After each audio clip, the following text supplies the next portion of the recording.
मुंबईतील धारावी परिसरामध्ये एकनाथ शिंदेंच्या शिवसेनेच्या उमेदवारांनी सरकारी यंत्रणांचा गैरवापर केल्याचा आरोप काँग्रेस खासदार वर्षा गायकवाड यांनी केलाय। धारावी परिसरामध्ये रात्री 10 वाजल्यानंतरही एकनाथ शिंदेंच्या शिवसेनेचे उमेदवार, पदाधिकारी आणि कार्यकर्ते हे प्रचार करत होते।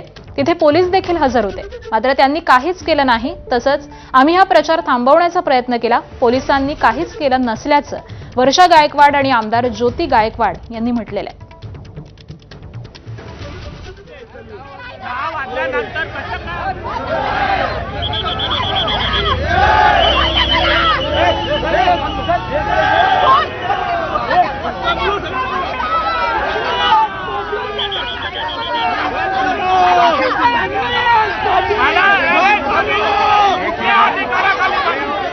दहाला 1 मिनिट असताना आम्हाला सांगितलं जातं की तुम्ही आता भाषण संपवायचंय आणि हा नियम दुसऱ्या कोणाला लागू होत नाही का?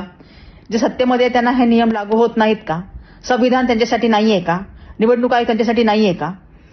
कारण धारावीमध्ये रात्री 10:30 वाजता एक स्टेज सजवला जातो जिथे हजारो लोक उभे राहतात आणि तिथे माईक घेऊन बोललं जातं।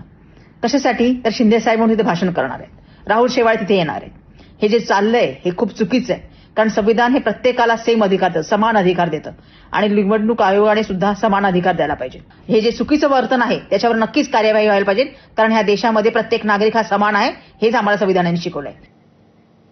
तर या महत्त्वाच्या घडामोडीनंतर बुलेटिनमध्ये एक छोटासा ब्रेक। पाहत रहा एबीपी माझा।